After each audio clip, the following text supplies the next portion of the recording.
Welcome to Podcapers, the official podcast of a place to hang your cape. And this week, I am fucking intrigued. Cue the music!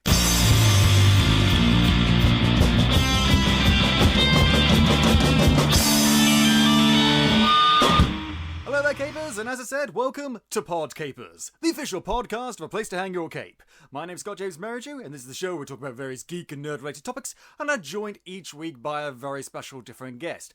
My guest today is a stand-up comedian and author, and he's got a brand new illustrated novel out, which frankly I am slightly obsessed about. Give it up, capers, for Dave Terruso! Hello. How you doing, Dave? I'm doing well. How are you doing, Scott? I'm doing very well because it's October, my favourite month of the year. What time is it there? Right now, we are recording this on Saturday, capers, and right now it is 9 at night. That's what I thought. Okay, yeah. Yeah, because time difference, this is the way the world works. It's 4 o'clock here in Philadelphia. 4 p.m., nice and sunny out, pretty warm. Ah, Philadelphia, the Big Easy. We don't even have they call it the city of brotherly love, but that's not a nickname. That's what the word Philadelphia means in Greek. Like, it's not like cool, like the Big Apple or the Big Easy. It's just like, what does the word Philadelphia actually mean? So it's not a nickname, really. It's just the real word. That makes so much sense. So it's not the city of brotherly love. It's a city named after brotherly love. Which is fine, but don't call it first thing. No, it is the city of brotherly love because Adelphia means city, and Philos means brotherly love. So literally the word together is the city of brotherly love. So I guess I need to brush up on my Greek then. I'm sorry. I think it's Greek. I'm hoping it's Greek, not Latin. I'm pretty sure. Is it Latin? No, philia. Yeah, that would be... Greek, right? That's Greek. That's Greek. I mean, they're into all the weird sex stuff, so yeah, it's Greek. Makes sense to me. Need a better... I mean, okay, it's better than Edinburgh, where I live's nickname. Do you want to know what Edinburgh's nickname is if you don't already know it? Yeah, I don't know. It's got many nicknames, but what it's called is Old Reeky, which is like Scots for like Old Stinky. Like it basically goes back to ancient times when the entire city, as cities go, was filthy. Fucking filthy. Like rivers of shit running through the streets. Oh, okay, so there's have you ever been to Edinburgh? No, I have some friends who've done the Edinburgh Festival. That's as close as I've gotten. Yeah, it's you've been a tourist by proxy. And, that's right. And I've not heard anything about it. Well, it's a beautiful city. It's a lovely city. I love it. I don't ever want to live anywhere else. But here's the thing. In years past, in the Middle Ages or whatever, you've heard of Princess Street. You ever watch Trainspotting? You see that? Ba-dum, bum, bum, bum, ba-dum, ba-dum, bum. That scene where he's running down Princess Street. It's called Princess Street. And in Princess Street, there's a big, shallow bit, which is Princess Street Gardens. It's a lovely place where tourists and people can walk and gaze at the beautiful flowers and the places where bands play and the lovely statues, and it's really lovely. Didn't always used to be lovely. Used to be, it was a lake, a loch, in fact, because that's the Scots word for lake, called the Norloch, right. North Lake, except it wasn't like a lovely, placid, ooh, look at the lovely, pretty waters that Robbie Burns would write about in one of his poems lake. It was literally filled with shit. Like, to the brim with shit. That was its sewage system. That was its hazardous waste treatment plant. And so in the middle of the city was this basically giant festering lake of shit. And not only did that give the city its name, that's why it's so filthy, but also if you were a very bad person and murdered someone, your thumbs were tied to your toes and you were flung into the lake of shit. Wow, that's very Greek myth itself. That sounds like something that would happen being tortured in Hades or something. Oh, yeah. Oh, it gets worse than that, though. Because there was so much shit in the lake, it formed like a thin crust on top. So you drowned about, 15 minutes after you were flung. This is like the opposite of a tourism brochure. Hey, you want to come to Edinburgh where we killed people with a lake of shit? Well, yeah, Although I like. get, for a lot of people, I think that would be more of a draw than like, come see our beautiful beaches or our architecture. Some people would be like, yes, I want to hear more about the thumbs tied to feet. That's very specific too. Well, Not like tying your.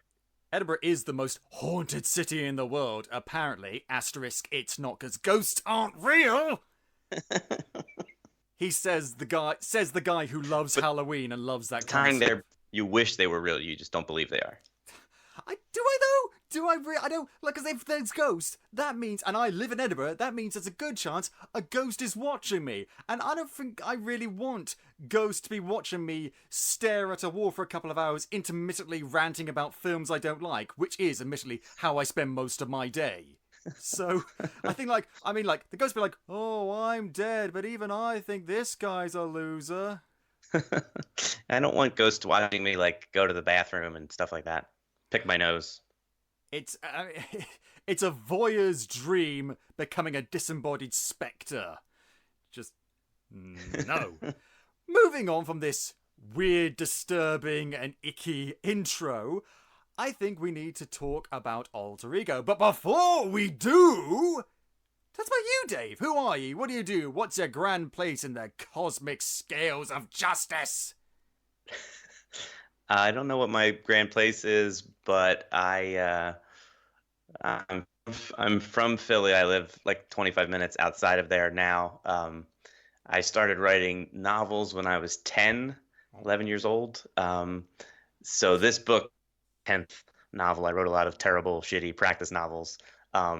In my early mid-20s, I started doing improv comedy and then sketch comedy and then stand-up comedy, which I've done professionally for the last 10 years. I think this month will be the 10 years of me doing stand-up. So I kind of live in both worlds. I'm this reclusive, novelist who doesn't talk to anyone, while and then do a show in front of a bunch of people and network and schmooze with people. So it kind of fulfills the duality of my personality, the guy who wants to be an introvert and then has to be an extrovert. It kind of in equal measures. And I know your pain. My date, good. It's I feel like a lot more people know it than I thought. So when I was a kid, I thought I was so bizarre, but apparently a lot of people stride that introvert extrovert thing and kind of have to trade off between the two. And my day job is advertising, copywriting. I write emails and websites and that kind of stuff. I see. Okay, and so the stand-up and the book writing is the stuff that keeps you alive. Correct, and the boring day job keeps me afloat. That's a good way of putting it. I mean, with the whole introvert-extrovert thing, the way I describe it, my personal metaphor is the Englishman and the Scotsman in me, because I am part English, but I'm also part Scottish. And so the Scotsman is like, fuck everything! Kill everything! Punch everything! Do whatever you want! And don't give a fuck about the consequences! And the Englishman in me is just like, oh no, we can't do that. Oh no, we can't do that. Oh, don't say that. Oh, don't do that. Stop breathing. Stop moving. Just everything stop. Just And it's quite a nightmarish existence. That makes sense. I can't attribute my duality to my sort of my ancestry, because it's all, as far as I know, Italian. There's nothing else there. It's just all Italian. You can't be an introverted Italian. There's a lot of introverted Italians. I love to hug. I'm a big hugger, but there's times I just want to be alone. Yeah. I think it's the way with a lot of people. And people like us, we put ourselves out there constantly. I've done stand-up twice. Nerve-wracking experience. First time went okay. Second time, it was an open mic thing in a bar, and no one wanted to hear about my thoughts on the new Jurassic Park movies. So I decided to put that aside. Why would anyone fund that park? Why would anyone do that? Why didn't all the people who died and whose families died in the last ones ever allow that? They should make a whole movie about the search for an insurance company to insure the park, and that could be a very thrilling thing. And nobody wants to insure it. Like there's no, they'll be like, this is going to cost us $1 billion in damages. We're not insuring you. We just try somebody else. Try Geico. We can't help you. Well, you see, Mr. Friend of Hammond, who we never saw, we talked about in the previous movies, we'd love to insure your park, but unfortunately, the last time we sent an insurance agent to the park, the very first time it opened, he got eaten! So, no! We That won't just be doing doesn't that. bode well. No. So, but I'm glad you tried stand up. I sort of encourage everybody to try it at least once or twice in a sort of everybody should try and jump out of a plane just for the rush kind of thing. I've done that I think too. I've never done it. I'm too scared. I mean, I went on a tandem skydive because no way in fuck am I trusting myself to do it alone. Oh, my parents got it for me as a surprise for my birthday, and it's one of those gifts that you can't say no to. It's like, oh, for my present you got me jumping out of a plane today that I was not informed about or asked about or consulted with about at all. That's great! Thanks. Oh, hey, cost how much? Oh, well, that's great. That's great. Okay, let's go. Bye, everyone, and I do mean bye. Forever. But thankfully, it went very well. The guys I was doing it was very good. It actually turned out to be a lot of fun. So I would recommend, if you can do it, I would recommend it. It helped that the people that were doing it were like Royal Air Force, because that's what my family, or people in my family do. And oh, cool. So we're connected. They know people who aren't going to kill me. That's awesome. It's amazing to me. My parents, my mother in particular, is the font from which all of my anxieties spring. So I can't imagine them being the people who bought it for me. That's pretty cool.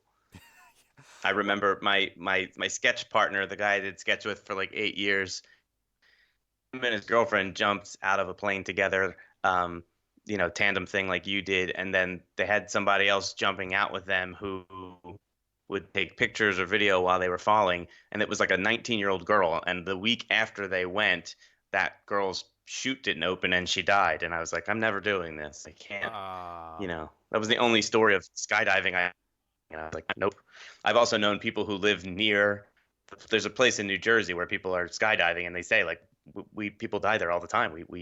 We hear about it and you see the ambulances going. I'm like, nope, I don't want to do that. Okay, if the thing that people say about the place where you work is people die there all the time, that's not even a good business. Like, yes, you hear about stuff like that happening, but not all the time. Like the place where I went to, the people I did that with, not any stories of people dying all the time, or even rarely. Like, so maybe America just needs better instructors. This one it's owned by Hammond Industries, so that might be the problem. That would explain it. Hey guys, I've developed a brand new chute. Wait a minute, aren't you the guy who came up with those hamster balls that aren't a track that people could ram into the dinosaurs and anger them?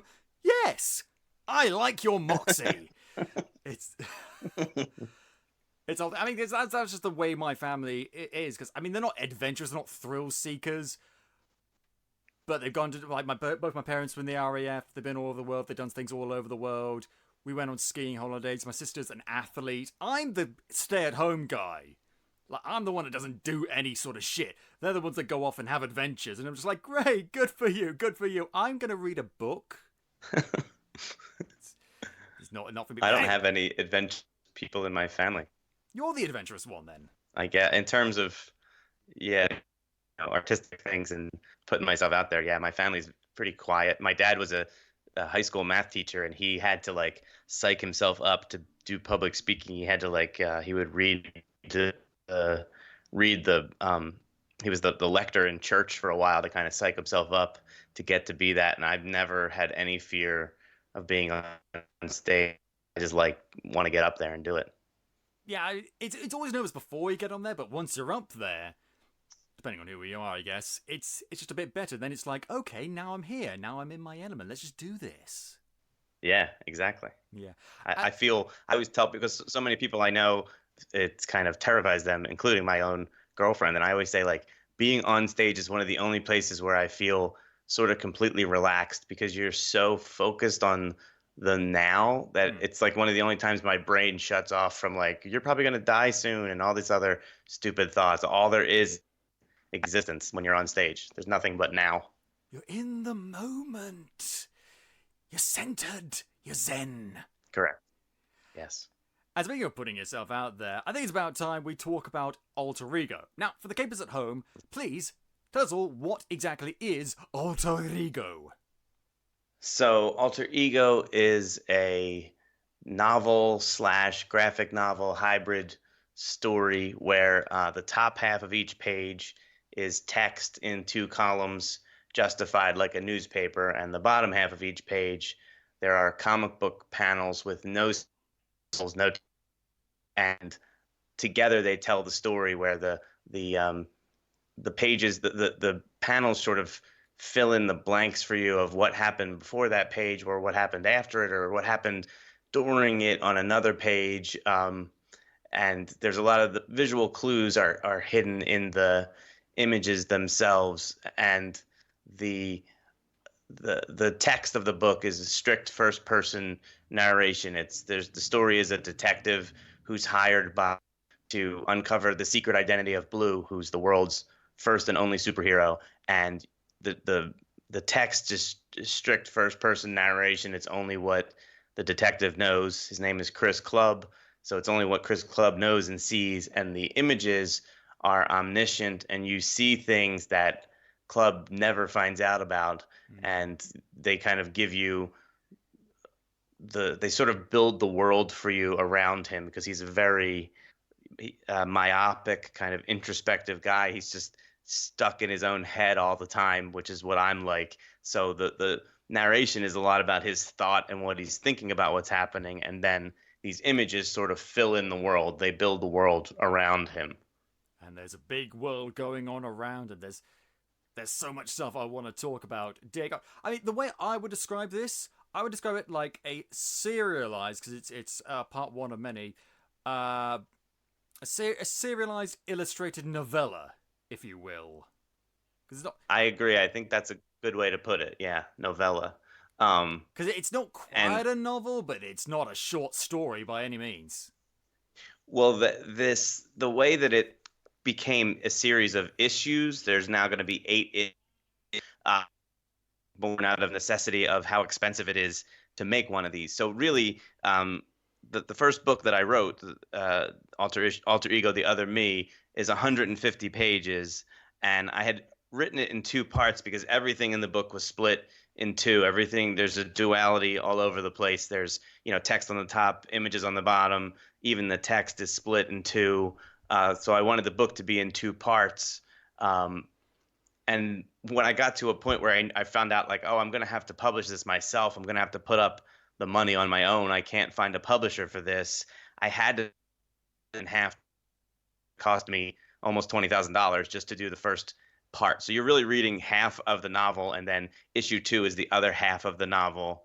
And from here on out, it'll all be issues. But originally I envisioned it as what you just read was the first half of the book. And now that's the entire issue. And then you get the second issue. And luckily I had it was fortuitously, I decided like each half of each end on a hanger. And when I decided to make them into issues and do them individually, I didn't really have to change anything. Like, issue 1 ends with a huge reveal, issue 2 ends with an enormous reveal, and issue 3 ends with the biggest reveal there is, I think, and like issue 4 teases the next leg of the story. So like it worked out for me very well. But yeah, that length tease. I am a huge tease, and that's that hopefully that works well in terms of getting readers hooked on this. But yeah, the length of it, 75 pages, I forget, I want to say it's like 12,000 words, so it's sort of, somewhere between a big short story and a novella. If you include what's going on in the images, it's definitely a picture is worth 1,000 words way. That puts me into novella territory. I mean, that's the sort of the way you've done this. It reminds me very much of like an Alan Moore graphic novel, like a collected edition of Alan Moore, which has like the main story, but also like a bunch of stuff in between. Like if you read Watchmen, there's the story of the Watchmen, what's going on them, but also like little like news excerpts or book excerpts and stuff like that going on in between, just expanding upon the world. I think the pictures you've included function in a similar way. Influence for sure. Watchmen, I think, led me here directly. I actually saw the movie long before I read the book, but when I saw the movie, I think something went off in my head, and I thought I want to do something like this. And then years later, I read the book. I want to have a lot of saw, slow-mo in my life that isn't necessary. But yeah, I mean, he's the ultimate. And the thing you're saying about like how we cut to news story stuff at 4 issues, which is what I wrote straight through from one end to the other. So it was, to me, it was the first book, but now it's the first 4 issues. It tells one story, and after that 4-issue run, I'm adding in these short stories called tangent tales they kind of fill in the backstory for you about other parts of the world, but they aren't part of them. Like, you don't need to read them to read. You can just read the issues. To me, the issues, that's the main story. But these tangent tales, I absolutely hated when people, whatever they're doing, it's like have a world and have a story, but it's slightly incomplete and you don't quite get entirely what's going on. And they say, well, if you read this other thing, or if you look at this other thing, it'll explain shit. Like, no, fucking no.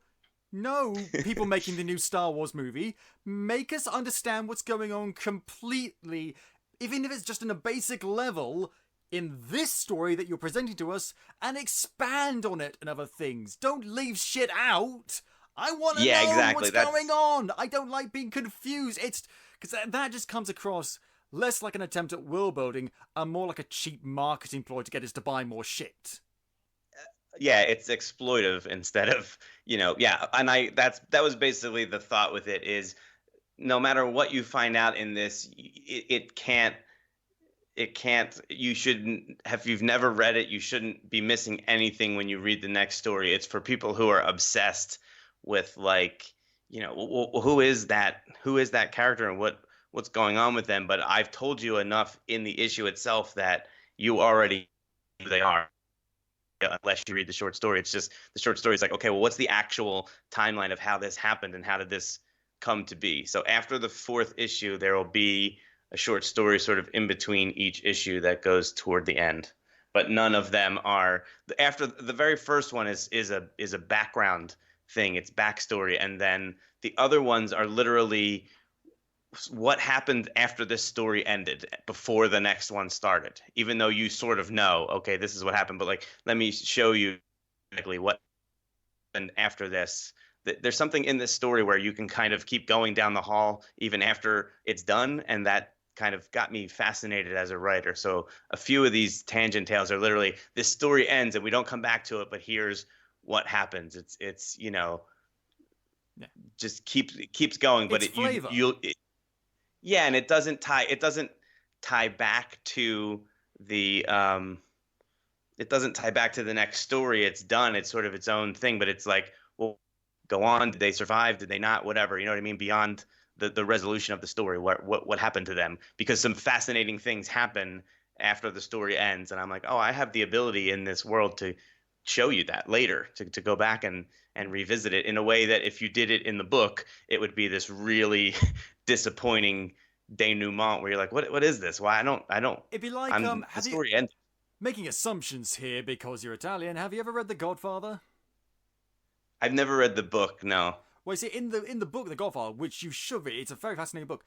There's lots of tangents and lots of side stuff and lots of characters that isn't necessarily directly tied to the main story. It comes in a little bit here and there, and like, it's all right because it's interesting stuff. Like, because Mario Puzo's a very good writer, but it's got nothing fucking to do with Michael or The Godfather or any of this shit. So, like, why am I reading this? Why are we in Las Vegas all of a sudden with characters we know nothing about? Like, it's good.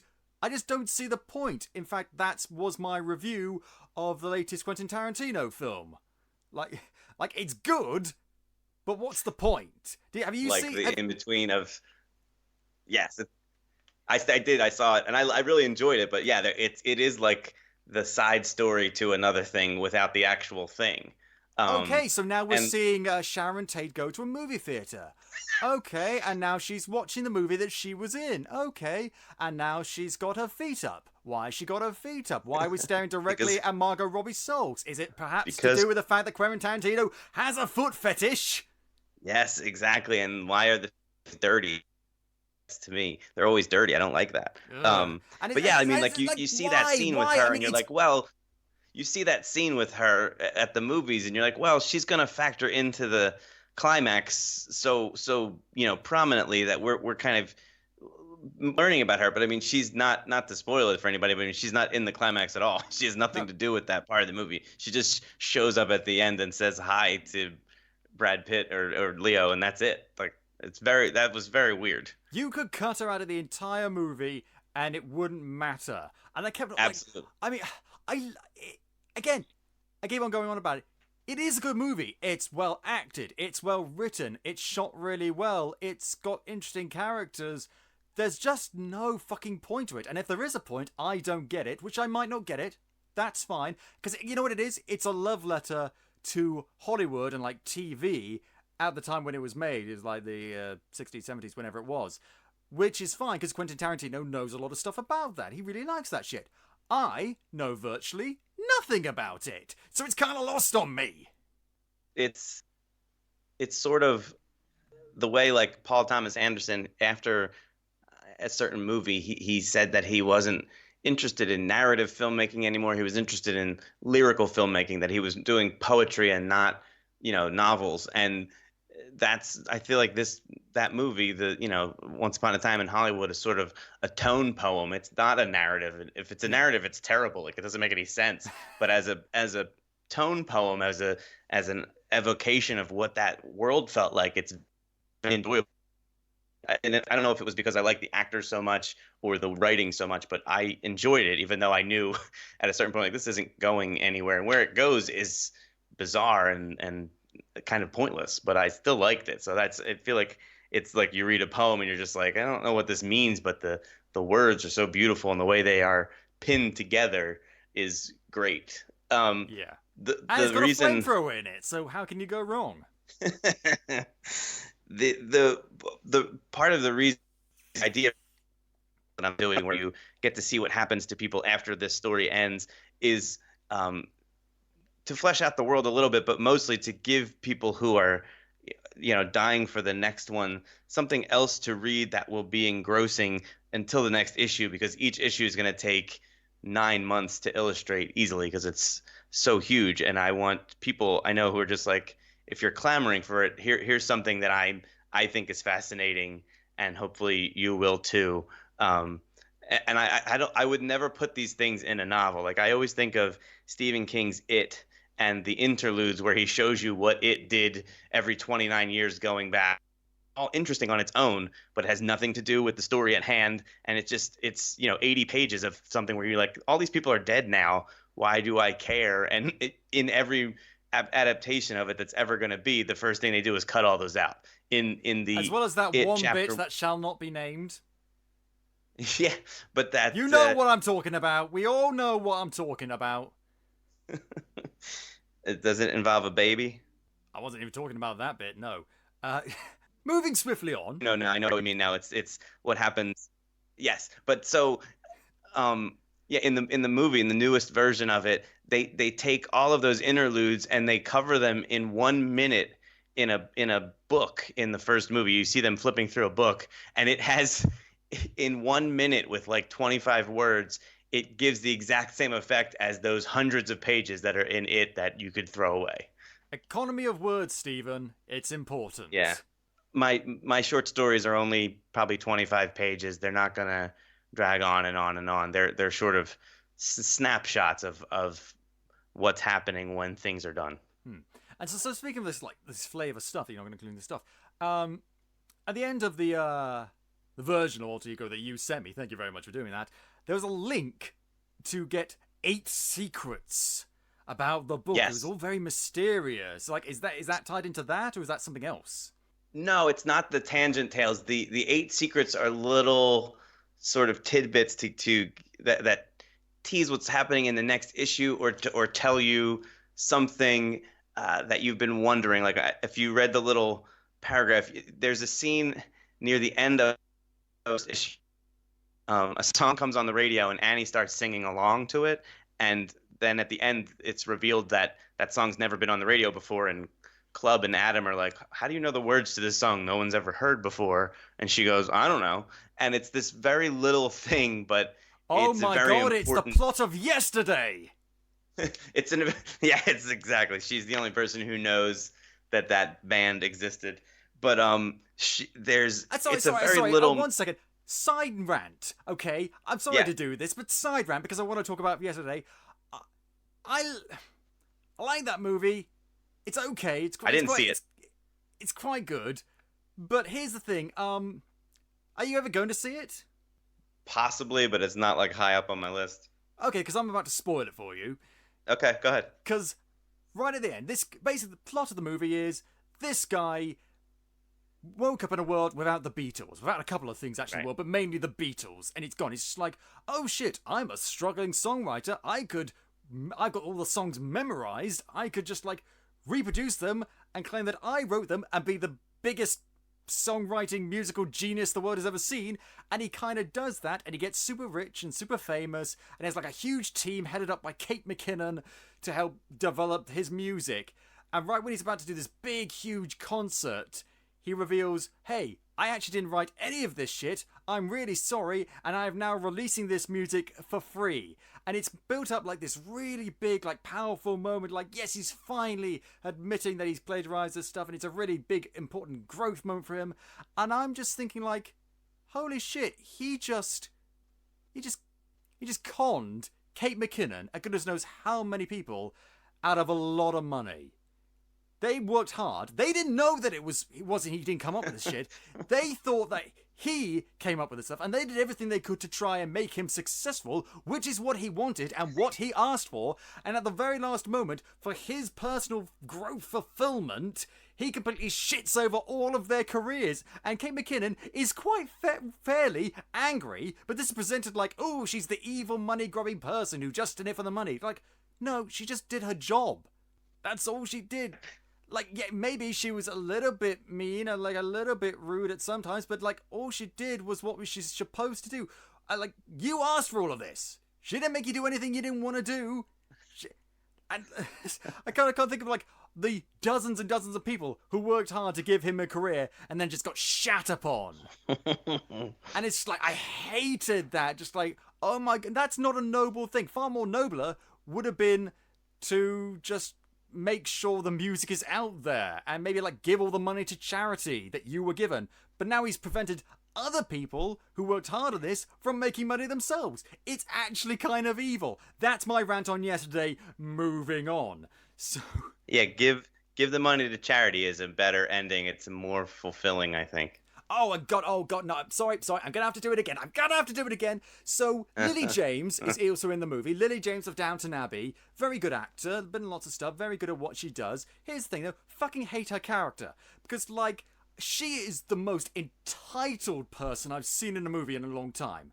Because, like, so she's best friends with the main character, and it's like she is a teacher, and he used to be a teacher but wanted to focus on songwriting, and she's like his unofficial manager. And when he starts writing these Beatles songs, she helps him. And then he's about to go to LA to finally make it big. And on the night before he goes to LA, she confronts him in his bedroom. She's like, you know, I just got so tired of waiting for you to tell me that you loved me. So, hey, how about you give up your dreams of being like a songwriter, you know, the thing you've wanted since you were a little kid, and just be here with me, this person who apparently loves you but has never had the guts to say anything about it. And I'm gonna act like the bad guy, like you're the bad guy rather, if you say no. So come on, choose now, choose. And he's like, I think I'm gonna go to LA, sorry. And she's like, you bitch. And it's just like, whoa! Holy shit! Like, okay, so you love him. Okay, fine. You have no right to dump all of your emotional baggage on him at the 11th hour. And she keeps on doing this throughout the movie, just like, saying, hey, be with me, even though I've given you no reason to, and you've clearly got other stuff that's just as important to you going on, and if you don't, I'm going to make it feel like you're at fault. You're making the wrong decision, even though, like, if the situation was reversed and you were saying, hey, give up your career and move in with me, that would be kind of sexist. But it's a whole thing. I really like I don't want to dislike Lily James. I don't have that in me. Look at that face. Look at that smile she has. She's adorable. She's lovely. She's really good at what she does. I don't want to dislike her, but the movie somehow found a way. And that's that. Now I'm done. Now I'm done on yesterday. Okay, so moving on back to the thing at hand. Let's talk about. I'm talking about the writing. Let's talk about the. Yeah, let's not talk about Lou. Let's talk about Nicholas DiStefano. Oh wait, I never answered your question about the 8 secrets. Oh yes, I forgot about that. I was so confused. I was just wrapped up in my own rage. This there's these little things in the book that are like kind of throwaway moments that are actually really important, and I wanted to sort of tease them out in this thing. So there's that thing where the character of Annie knows the words to a song no one's ever heard before, and when Club meets Blue for the first time, Blue knows his name, and he wonders how he knows his name since they've never met. And those 8 secrets kind of tell you, sort of give you without too much. They tell you enough about, like, okay, if you thought it was this, you're right, but I'm not going to tell you any more than that. And it was a thing, it's a free thing to get people who've just read the issue to like get on the mailing list so they know when all the books come out, but it's giving them something to chew on. It's more like it's answers, but they're sort of tantalizing answers that are like, oh, well then what's the implication of what you just told me? And that's what's going on in the next issue. I'm sorry, are we in an Amsterdam sex dungeon? Because you are just teasing me constantly.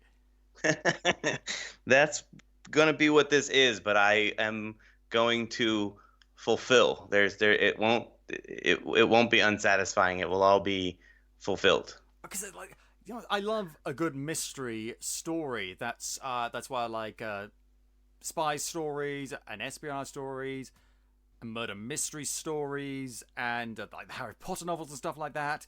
And this, this is basically sort of a superhero noir story. It's not done from the perspective of a superhero character like Jessica Jones, but it's really, really intriguing, and I found myself getting into it really, really quickly. There's so many things that are so fascinating about the movie beyond the superhero aspects.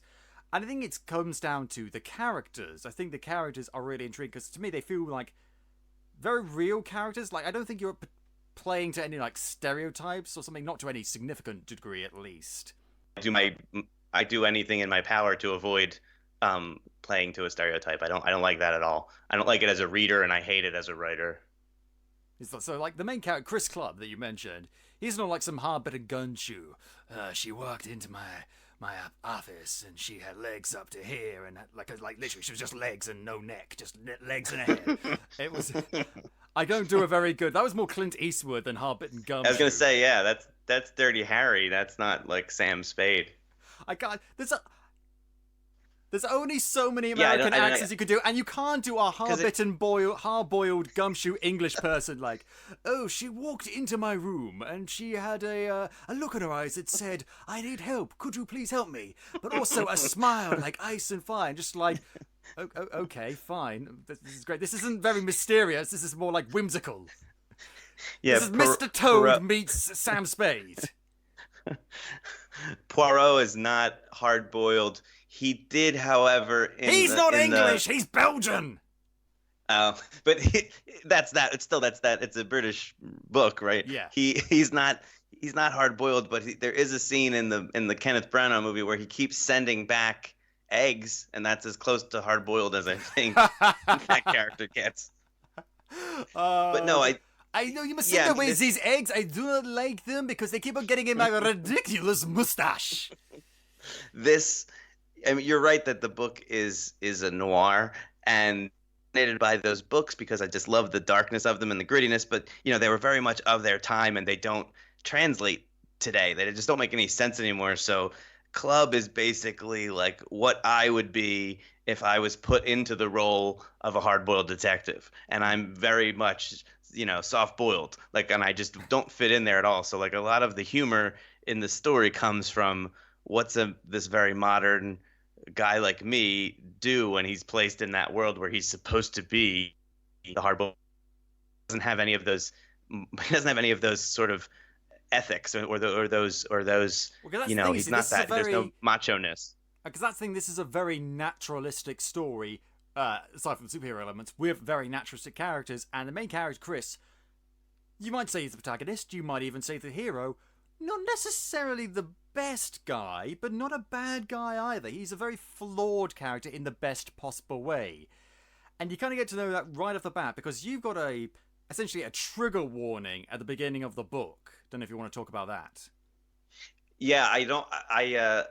I put that in there because there is so at the beginning of the book there's this little thing that says a note on the content. And it says, there's part of this book involves a relationship between an older man and a young underage woman that is in some ways, romantic, sexualized. And I just wanted to be very clear that the book in no way sort of condones those types of relationships. It's just it's part of the plot of the story, and it's actually not put that in is because so many of my beta readers, including my own girlfriend, read that and were like freaked out by it. And I was like, well, basically, if you just read the first book, the first two issues, and you don't know what happens in the second book, it's meant to be incredibly off-putting and strange. But to know that my own girlfriend, who knows me very well, read it and was like freaked out by it, I was like, I better put in some sort of a warning to people so they know, look, something's coming later on that will explain the nature of this relationship in a way that make clear what it is, that it's not actually what you think it is. I think more Club things is should not do that. In honest, I think I'm torn about it. I kind of don't necessarily. I felt weird putting it in. I put it in because it's such a specific thing. It's such a a horrible thing that I wanted to address it. And in some ways, I'm glad I did. And I partly did it because of the climate politically right now and where everybody is with that. And I don't want people to sort of political climate? attack me. I don't remember. I don't think of any political climate when I think of nowadays. Well, everything's fine. Everything's great. Normal. No weird. Not like Nazis aren't back. What are you talking about? I'm sad that I had to put it in that I wouldn't be sort of trusted as an author, but I know I'm not known. Nobody knows who I am. But I think that's going to putting it in, among other things, shows that I've approached this topic sensitively and with thought, and I'm not exploiting it. And but as the a thing reader, that you said I about, appreciated that. It meant I wasn't good because High Wire Act. So could you repeat that last part? You say your last part again. You said you appreciated it, and then you said as a reader, and then I missed the rest. I appreciate it as a reader just because it meant I wasn't blindsided. It meant I fully understood the intentions. Because sometimes those things I get the sense like, no, the author doesn't approve of this thing. This is like not a good thing.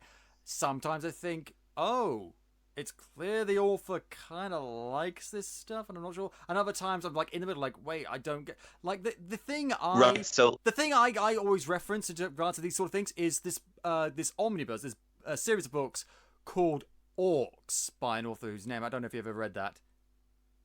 I haven't. Guess what it's about? It's about orcs. So, give you anyway. But here's the thing: I mentioned this on the show before.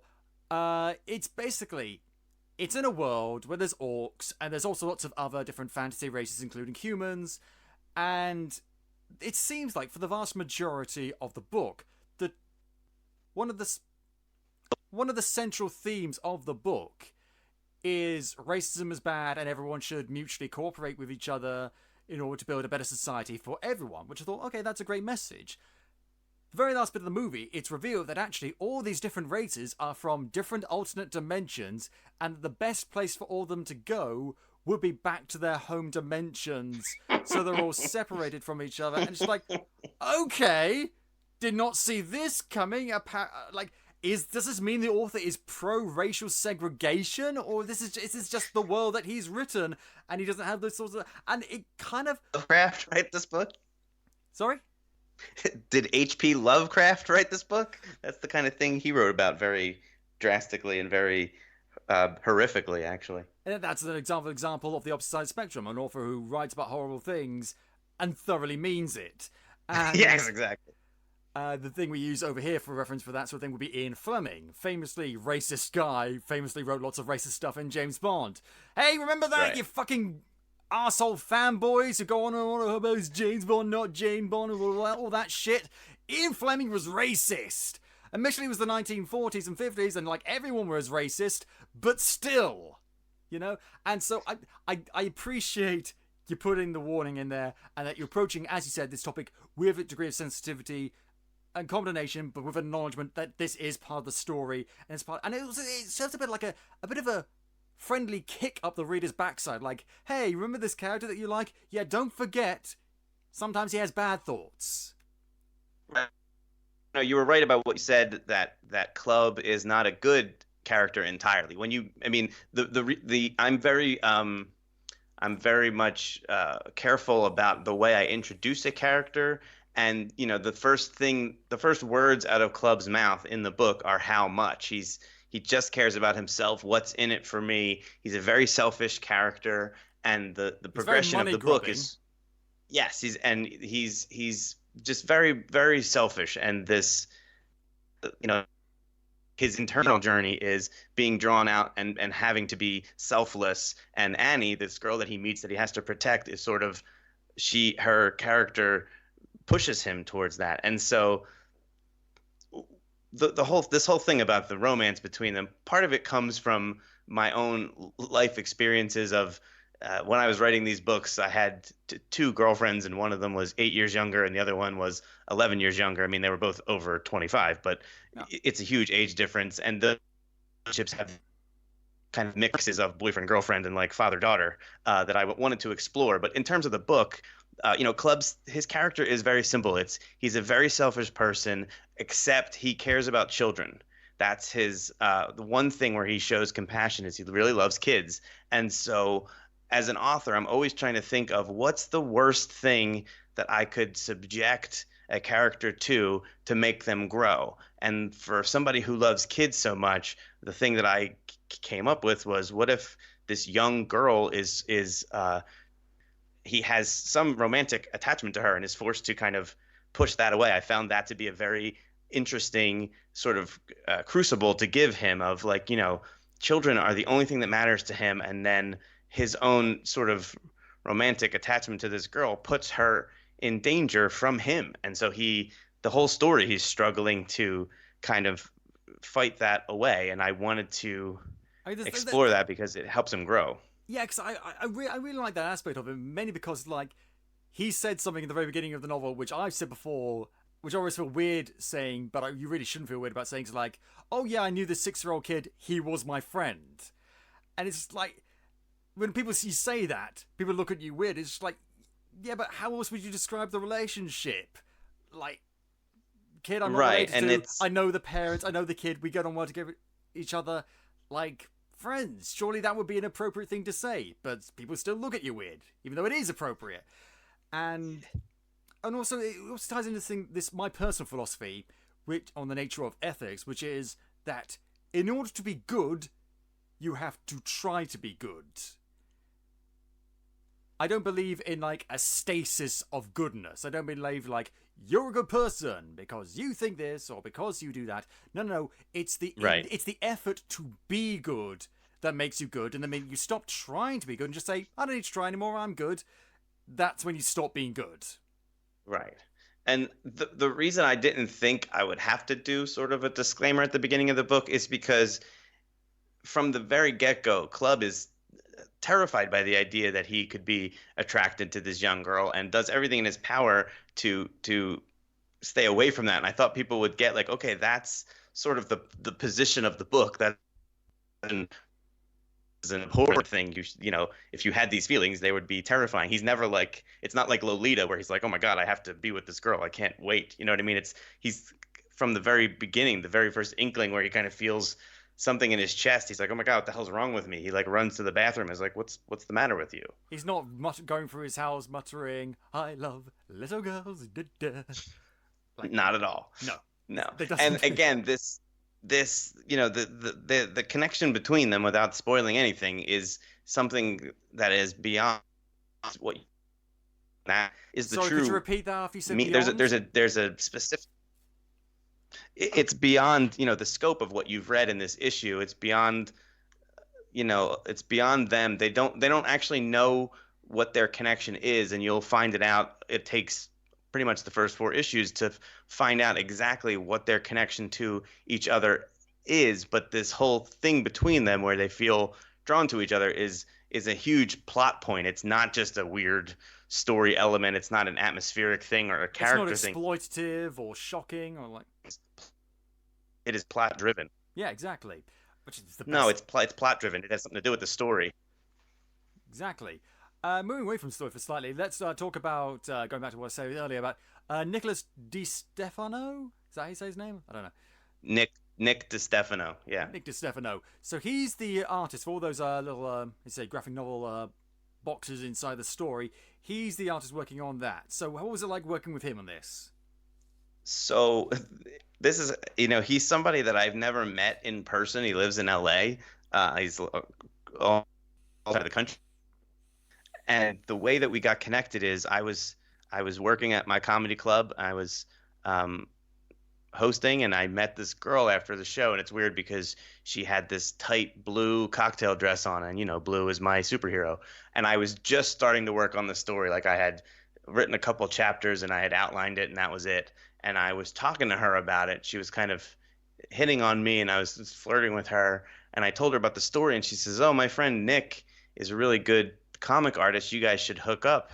And so I phoned him on Facebook, and later on I did. And I never ended up going out with that girl. It seemed like she was just this little sort of guardian angel who came along to connect me to him.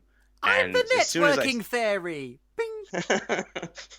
As soon as I saw his work, it was exactly what I was looking for, because my story does not focus on sort of like superheroes punching and saving the day. It's very internal stories, character driven, and they're emotional stories. And really, he's really good at drawing characters' emotions in their postures and in their facial expressions, and that's what drew me to him at first. This is what I need in this story beyond sort of this Jack Kirby punch me off the page flair. I love that, but it's not the thing that this book needs more than anything. What it needs is sort of a psychological, emotional grounding in the characters, and Nick has such a great grasp of that, and that's what made me want to work remotely. We've talked on the phone once or twice. It's pretty much just been email, and this is going on 6 years now, because I started writing the book in 2013. And he did some sample work for me a couple years ago, and then we started doing these issues at the beginning of this year in January. But yeah, it's been great because he gets it in a really at a deep level without me having to explain it to him, and he adds things that are always improve the story. He always improves the world. And I'll be like, "Oh, that's fantastic. That's great." There's even been a couple of things where he made a mistake. He misread my panel description, and what he did, even the mistake improved the story. Like you've seen Club's car, right? He drives this. It's a DeSoto. It's a 1950s car. I was about to say it was a Cadillac. I don't know anything about cars. I don't know it's called a DeSoto. I don't even know what company that was, but basically it was just a nod car that he's holding above his head, the green car that he's smashing against a rock. I tried to find out what kind of car is that, and basically no one knows because there's no markers on it, but there's 2 kinds of cars that they were sure it was one or the other based on the fenders and the stuff. And one, I forget what one was, but the other one was the DeSoto, which I liked because it had like an Italian name to it and it was weird. So I put it in the story, and in the panel descriptions I wrote, put DeSoto on the back of the car, but basically just do like a 2000 regular sort of American car that anybody would be driving. But he missed that note, and he drew an actual DeSoto. And when I saw it, I was like, oh, why did you do this? This is not what I asked. But then I thought about it, and I was like, no, this is better, because a big part of Club's character is he's obsessed with his own past. The only reason he wants money is because he wants to buy the beach house where he spent summers with his dad. He's obsessed with the past, and so the car became this connection to his dad, that it was his dad's father's car passed down to him, and it became a baggage that he was driving around in. And I ended up having to change elements of the story for that. And in issue 2, the car actually becomes an important part of the plot near the end. And so that was all based on me kind of seeing that was a happy accident and changing it. And we've done that a lot. Sometimes it's him doing it on purpose, and sometimes it's just a missed signal. But every time it enriches the story, and that's exciting to me. And there's a lot of references to classic comic book stuff like that. Obviously, because it's a superhero thing, and Chris wants to find out information about superheroes, who talks to some people about that. There's also like little things I noticed here and there, like there's a reference to Steve Ditko in there. I believe that was that. Yes, in the very first page, the skyline behind him, the company, it's the building is called Ditko, and yes, that's a reference to him, because I missed that. I just remember it in a line of dialogue later on in this story. Yeah, because that it's in that first page because it's an important element of the story that comes back. Yeah, but you learn later that Alan Grant, who had a company called Ditko, and that's why you see it in the background.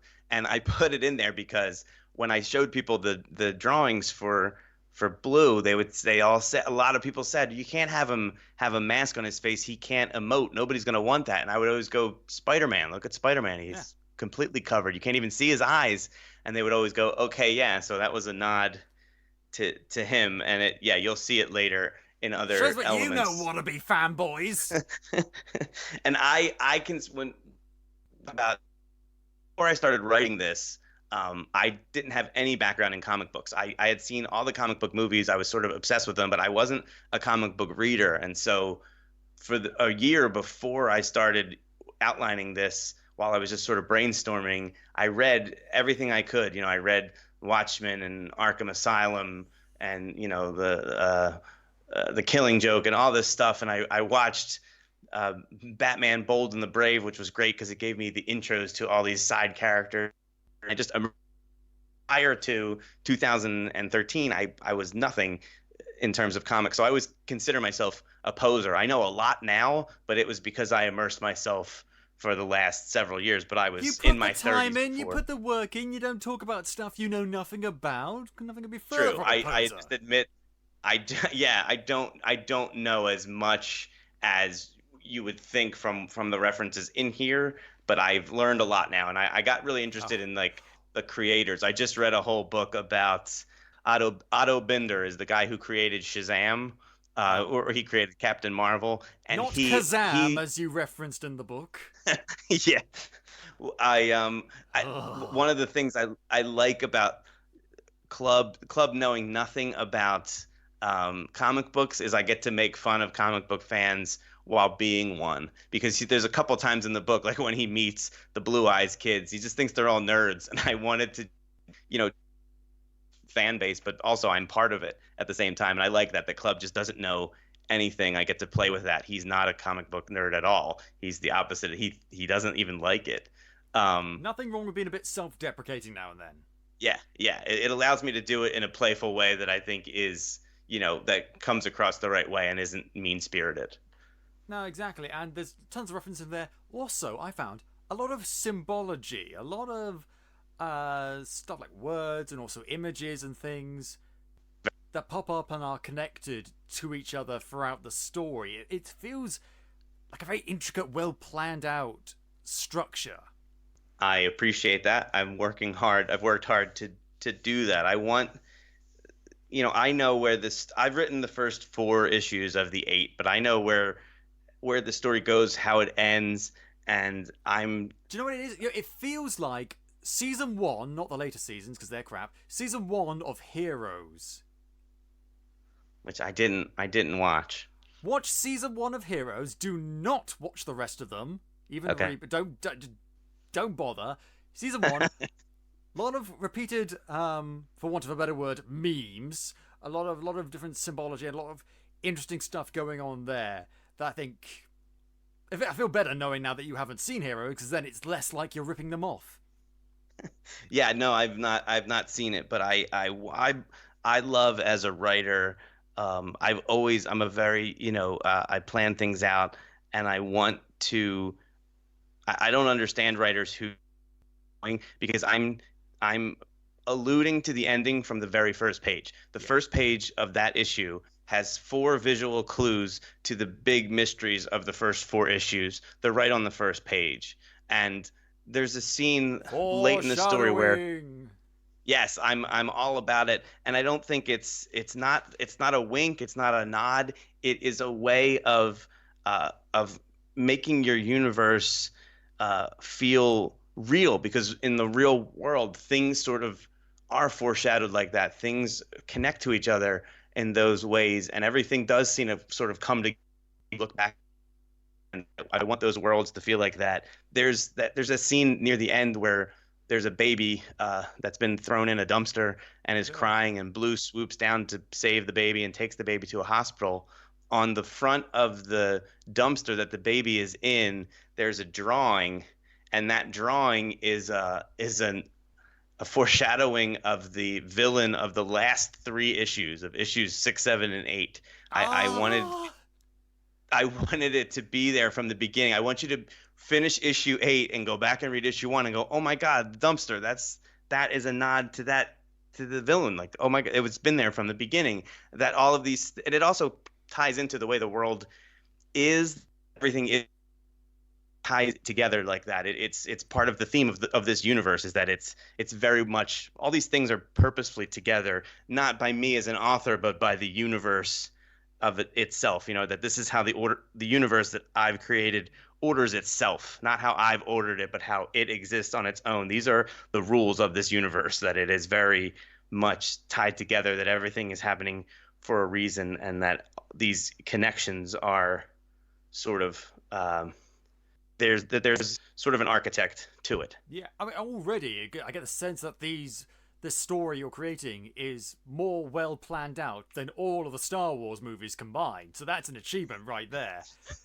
I'm not a big Star Wars guy at all, but I've seen them all, and my nephew's a big fan, so we go and see them all.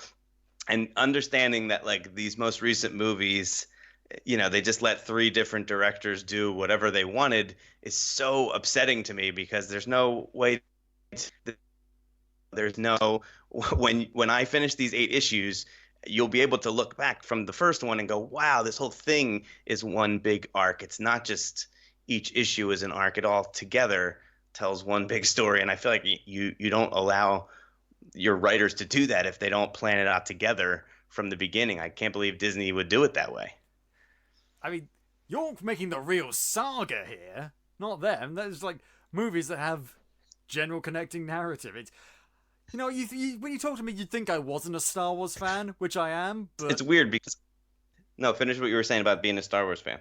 it's like every time someone talks about Star Wars, I am talking about all the things I hate about it right now instead of the things I love about it. And I feel a little bit bad about that, but not bad enough to stop talking about the bad things.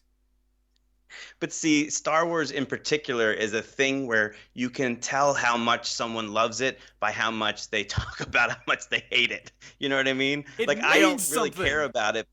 Yes, but I don't, but I'm big treatises about what I don't like, because it just doesn't matter to me. And whenever I hear somebody, doing a diatribe on what's wrong, I know they really care. And that's good. I think that's a good thing. But it's weird. Before this book, I've never written anything that was in any way serialized. My first 2 novels are just regular novels, and they're sort of self-contained. They're meant to be one and done. And that was the intent for this too. I had a very specific idea about a superhero's secret identity, and I wanted to tell that story and be done with it. But as I explored the idea, I was trying to figure out, like, well, what's a really interesting, original way to get superpowers? And the idea that I came up with was so sort of rich and complicated that I realized I needed a second book to tell that story. And that's what you're reading Alter Ego, The Other Me. The second book is called Alter Ego Origins. That's issues 3 and 4. And that came out of, I just needed more space to tell this very rich sort of story of how this character got their powers. And one day, Super Dude was flying back from his day fighting crime when he was bitten on the face by a radioactive mild-mannered reporter. He then became Guy. This is not one of those stories. And I would never do an origin story that didn't warrant itself. Like, it needed to have the arc that a regular story would have, and it does. It just had that. And even at the beginning of issue 1 that you've already read ties to something that, again, when I thought about it, I was like, I need to tell this story as well. And that is what issues sort of 5 through 8 came from. It was very much like I wasn't in the mind of, look, I want to write a big series and try to drag it out for years. It was just I kept getting to another idea that I was like, I need to tell that story too. That means the story has legs. Yes, it has got too many legs. It's a centipede. Speaking of one of the legs, and it just crawls around my office, and I'm like, oh god. And it's like, I'm sorry, I grew a couple more legs. I just wanted to tell you about them. It's a game of snake that never ends. It just gets bigger and bigger and bigger. Yes, that apple is just moving every time I eat it, and I'm crawling around the room just trying not to eat myself. Exactly. And right from almost the very beginning of the story, I thought I knew what was the end of the story was going to be, like the reveal. There is a reveal. We're not going to say what it is because spoilers, but because we want you to go and read this, Story Keepers. We want you to do that. I thought I knew what was going to happen. Like, I'm not. Can you tell me? Okay, I'll tell you. I might censor this or something. I say I'll censor this. Alex, you'll censor this. I thought it was going to turn out that Chris was blue. And that's good. I mean, there's foreshadowing there. There are several red herrings, or blue herrings, as I would call them, for this. You know, starting right with his name. You're sort of meant that's the first. Superheroes have alliterative names. Chris Club. Yes, and that's the first. I'm always playing with that kind of stuff, and you're meant to think all along, oh, that's what on here, down another path. You know, you meet Fred Friedman, and he looks like a superhero, he's built like a superhero, and he's like, oh, that's the perfect person. It can't be him. I think it's this other thing. So I keep kind of, misdirecting you on purpose. Yeah, and I bought it. I bought it like a sucker that I am. And turns out it's not that. We're not going to say what it is, but it's a fucking good twist. Did not see it coming. Maybe some of you capers might see it coming. I don't know. But I guess my powers of precognition are failing me because it threw me for a loop. I was like, oh, that's such a good idea. And that was the genesis for this whole thing is, as I'm a mystery writer, and I usually start with what's a mystery I think most people wouldn't be able to guess. And then I see if that's something that I can sort of express myself in, if I can build a story around it that kind of addresses where I'm at in my life. And so that was the point. And so far, probably a dozen people have read it, just beta readers, and only one person claims to have guessed it. And that's pretty good, that people don't guess it. And I won't say too much about it, but just that there's more to come. You've not, like, the reveal at the end of issue 1 is not the big reveal. It is the beginning of a series of reveals that escalate. It's the smallest reveal in some ways. Oh god,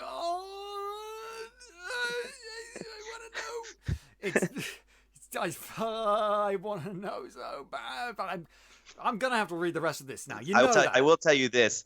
Listen, I hope so. That is the point. Listen, this is true. The last page of issue 2 tells you something that sort of makes you question everything you've seen so far. And the last sentence of issue 2 is Club saying, "What the fuck?" And you're meant to, like, agonize over what does the last page mean. The last page is this crazy thing that kind of upends everything you learn. What I asked, and then upon further reflection, I added the fuck. That's the end of issue 2. I mean, it's like at the very end of the last Harry Potter novel, them saying, like, Harry's scar hasn't hurt in years. All was well. And then Harry woke up in his cupboard underneath the stairs. Yes, exactly. And it's not one of those, this is, we're in the Matrix kind of endings. It's just the thing of like, it's one piece of information that makes you question everything else. And you keep coming back to that. And that's really what I'm exploring sort of mechanically in this series is my own. For myself, I love to be obsessed with a mystery, like a TV show like Lost or even... Or a good TV show. Mystery, but piece. What's that? I said, or a good TV show after you said Lost. Well, the first 5 seasons of Lost, minus the 6th season. But like, where there's pieces that you can obsess over, and that sort of elliptical storytelling where there is no one mystery. Oh my god, I just had a fucking huge revelation. I've just had a huge revelation. Game of Thrones is my Lost. Ah, see, and I didn't watch Game of Thrones. I knew I wasn't going to be able to watch it all. It's too many. It's the British version of Lost. Okay. First of all, it's not British. A lot of it was shot in like Ireland and stuff. It's not British. It's very much American. Just because like they got British actors in there doesn't make it British. I want to make that very clear to you right now. Okay, I believe that. People come to Britain now thinking that it's like Game of Thrones, thinking that that's how we live our fucking lives, and it's not. And it's only Americans. I'm sorry to call you out like this as a nation, but we don't live like that. We don't go around telling everyone in northern accents that we all know nothing. We don't do that. There are no dragons. Anyway. And see, that's a thing of, not knowing where the ending is going that I would never subject a reader to. I can tell. I mean, if you put a gun to my head right now and said, Dave, tell me what happens in issues 2 through 8, I could tell you, and I know where I'm going, so I don't have that fear of stranding you at the end, because I've built it all toward a conclusion that I think is satisfying, and no matter what is a resolution. It may not be the one that is it is complete. You will feel okay. I got to where I wanted to go.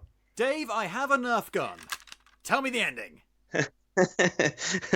I'm not gonna do that. But it's weird. I can't shoot you over the internet. I can't even tell you what issues 5 through 8 are about, because to even tell you what issue 5 is about would be to spoil issues 2, 3, and 4. I can't. There's so much. There's things in those next 3 issues that I can't do it, because I had thought, maybe I'll do a short story in between each issue, but it's impossible to do one without spoiling something. So I couldn't do them until the first 4 issues were done. So yeah, I can't even tell you what issue 5 and 6, 7, and 8 are about. To tell you even one sentence about it is to spoil so many things you don't know yet. Well, I think that's a good thing. It means it's intricate. If you could just spoil like an episode of TV series a couple ways down the season, and it not matter for the preceding episodes, that wouldn't be a very good TV show. Agreed. Yeah. One thing I can say though is that the first 4 issues are primarily a mystery, and the last 4 issues are sort of a horror story with mystery elements. There is a horror element to this, and it becomes much more. I would say like the last issue in particular is a horror story, and that is where this story goes. There's things here. I mean, when Club punches someone, he decapitates them. There's a thing here, and it increases someone in those. Yeah, what did I say? You said when Club punches someone. Yeah, no. When Club punches someone, they rub their cheek and they knock him out. But when Blue punches someone, their head comes off. I try to really think. You talked about the sort of naturalism in the story and the realism, and I started to think about, well, what would it be like if a superhuman punched a person? And what I came to was when people are hit by train.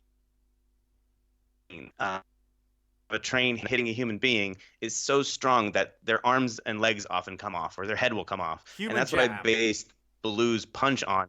Yes, I based Blue's punch on the amount of newtons of force of a train collision with a person who's not in a train, who's just by themselves. Because we're like human beings. Like, do you So think we think we're all hard? We think we're all that. We think we're all tough. We are squishy little meat bags that can easily that is explode correct. when you Yes. put the right amount of force and the right amount of pressure in the right point. I mean, do you know what I've just realised? What you've done essentially is you've written a much, much, much better version of Batman v Superman. That's awesome. Well, what do you mean by that? I mean, Batman v Superman was horribly written, and you managed to create a like the whole thing about Batman v Superman is, ooh, is Superman like a god? Ooh, is Superman like, is he a danger? Ooh, what's it gonna be like? The person like that was really in our world. Just like no, shut up. You don't know what you're talking about. I point you to Dave Terruso. All right, I like that. I was not happy with that movie either. I was very disappointed. One of the things I always point to is the lack of humor in it, and how that tells me when you see a story without humor, you're not reading a story that is about human nature. Because even in a concentration camp during World War II, those people were in some way alleviating some of their pain and misery by making each other laugh. It is an integral part of what makes a human being human, and different from the other species in the world, is that we always use humor, self-medicate, and to tell an entire movie where there's no jokes, to me, you're not talking about people, you're talking about robots. When the Chilean miners years ago got trapped underground and just awaiting rescue for ages and ages and ages, there's like one guy whose job it was to come up with poems for the rest of them and to make everyone feel better. That was his job. That's what we do. And you don't have to have gut-busting laughs in every scene of your movie, but you gotta have something that reminds us, like, hey, these are people, as you say. And I think that's the thing, these characters that you've presented in this story feel like people. The only person that doesn't feel like a person is well, actually, there's two of them. There's a superhero person, and then there's Erica, who is fucking scary. So, yeah, she is. I've never written a character like Erica before. No That is one just, has. she's so psychopathic. I don't want to And spoil what she did to this one guy who's in the office while Chris is there, but it fucking, like, when I realized the full ramifications, I'm like, oh, so she's evil then. Okay, I was like unsure before, but now I know she's fucking evil, and it's so clever and it's so cruel. she's when you'll see in issue 2, she outdoes herself in a bizarre way. And what she's up to is just so fiendish. And I hadn't really written a character that unrepentantly evil before. And it was she's a lot of fun to write. And she, again, I told you about, like, I come at this from a writing standpoint, as sort of structurally, I like the sort of the Canterbury Tales way of your villain reflects the worst part of your hero. And Club is a selfish in it for what's going to make him happy, and he's confronted by Erica, who is that one piece of him that's not good, personified to an insane way, a person who gets sexual pleasure from other people's misery and just is constantly trying to create it because all she wants to do is get off. And so he's forced to deal with that, but she's still a person by proxy. Yes. And so she's one of the only characters. She's the only character I think I've ever written not a reasoning. I think that really cheapens it. In issue 2, you will not find out what made Erica like she's born this way and this is who she is. With Blue, though, you will, the more as the issues go on, I will be adding flesh to Blue. Blue will become more of a character that you understand to the level. I mean, I don't know. It's hard to say, is he human? Is he not human? But you will get to know him, not to the level that you know Club, but maybe to the level that you've met Annie or Adam, other characters like that. You will get more of him. Absolutely. And if you want to see more of Blue and all I these couldn't other have characters... him. Sorry? Sorry? I didn't want Blue to not have a character, to just be plot. It's very important that he is a character. Absolutely. He's a character that, if Capers you want to see more of, you're going to need to head over to the Indiegogo campaign that's going on. It's not too far away from closing. As time of recording, it's got about a week left. You've got like 80% financed. Maybe, Capers, let's finish off this. I agree. Yes, that would be great. Providing links in the show notes as well as to the Alter Ego site. Dave, are there any other links you'd like to provide? That's it. If you want to go to the site, my site, and read the first 2 chapters, it's alteregoblue.com. And that's it. But yeah, otherwise, Indiegogo, just search Alter Ego if you can't, if you don't have the link, but use the link. That's what Scott's giving it to you for. Use the link. Yeah. I mean, who has the time to type things out, honestly, when they could just right? click, honestly? What do you ask of my Capers, goddammit, Dave? And I highly recommend, Capers, that you read the first 2 chapters, because then you will be hooked like I was, dear God, because, Capers, this has the Podcaper seal of approval all over it. Go fund this campaign, read this book, get hooked, love it, thank me later. And on that note, I think we're going to end the show. Thank you, Dave, for joining us today. Thank you. This was a ton of fun. I'm glad you had a good time. And if you enjoy the show, Keepers, please tell your friends, shout it from the rooftops! And if you haven't already, go back and listen to some of the other super episodes. Like, we've talked to many people over the years. I'm sure you can pick one. They're all good.